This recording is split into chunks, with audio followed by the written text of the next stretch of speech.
When we think of King David, many picture a boy with a sling facing a giant, or a man with a harp singing psalms to the Lord. But 2 Samuel 8:10 shows us another side. David, the warrior king, the ruler who stretched Israel's borders further than ever before, fulfilling ancient promises and planting the flag of God's kingdom where once foreign thrones stood. This wasn't ambition for power's sake. This was about God's faithfulness and David's role in carrying out his plan, a kingdom expanding by God's hand. 2 Samuel 8 begins with a quiet but powerful truth. The Lord preserved David wherever he went. That phrase appears twice in the chapter, and it explains everything that follows. David didn't expand Israel's borders simply because he was clever, or because he had mighty men on his side, though he did. He won because God was with him. These victories were not just military successes, they were moments of divine fulfillment. God had promised Abraham centuries before that his descendants would inherit a land stretching from the river of Egypt to the great river, the Euphrates. Genesis 15:18. Under David's reign, that promise came alive. Let's walk through what happened. Crushing the Philistines, taking the bridle. The Philistines had been a thorn in Israel's side for generations. Goliath was only one face among many enemies. But in 2 Samuel 8:1, David took the bridle of the mother city. This is more than poetic language. It's a metaphor of control. To take the bridle is to seize the reins. It's as if David reached out, took the reins of a wild horse, and bent it to the will of God's people. The mother city likely refers to Gath, the central city of the Philistines. Just as a rider steers a horse by the bridle, David was now steering the course of this enemy nation. Israel was no longer just surviving its enemies, it was subduing them. Defeating Moab, mercy, and judgment. Next came Moab. Now this might surprise us, because David had once trusted the Moabites to shelter his family during Saul's reign. 1 Samuel 22 verses 3 and 4. But things change. Trust is not permanent. When nations rise against God's people, David struck down 2/3 of the Moabite army and spared 1/3 to serve. It sounds harsh, but remember, Moab had a long history of hostility toward Israel.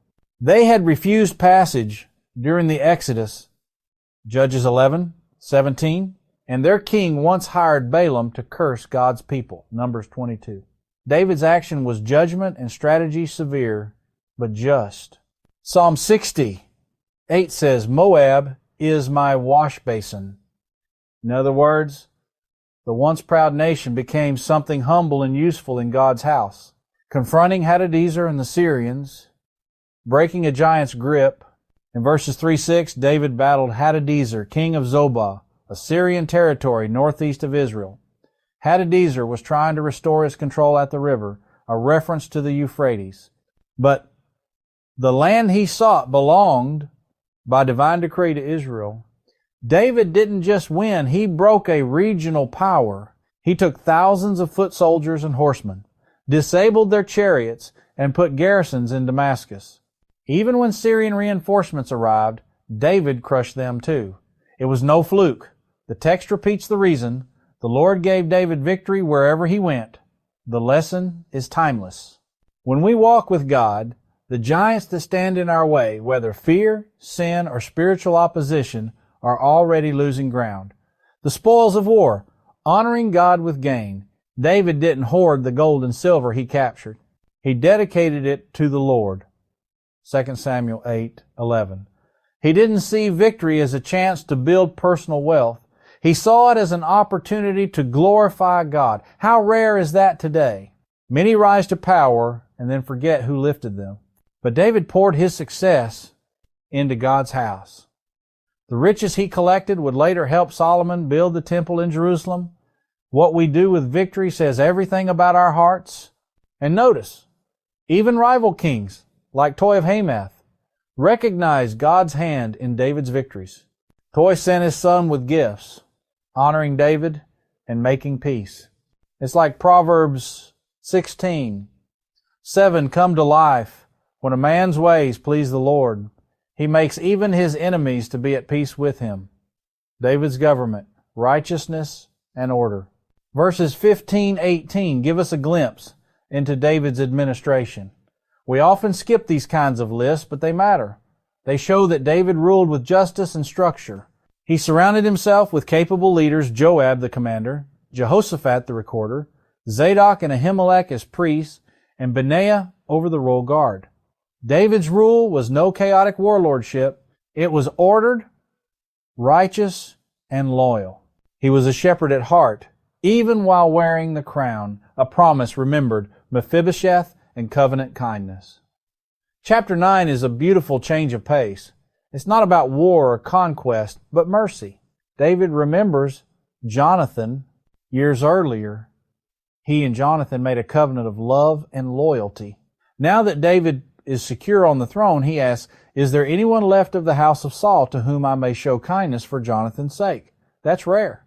Most kings wipe out rivals to prevent future rebellion. David sought out Saul's grandson, Mephibosheth, who was lame in both feet. David restored his land and gave him a seat at the king's table. Mephibosheth called himself a dead dog, but David called him family. It's a picture of grace. We too were crippled by sin. We too had nothing to offer.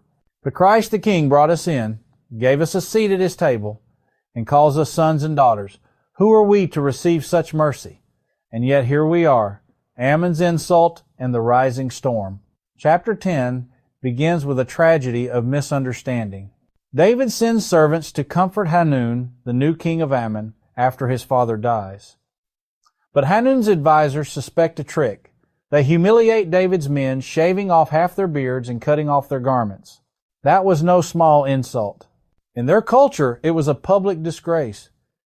David lets his men recover before taking action, but the Ammonites, realizing they've provoked a powerful king, prepare for war.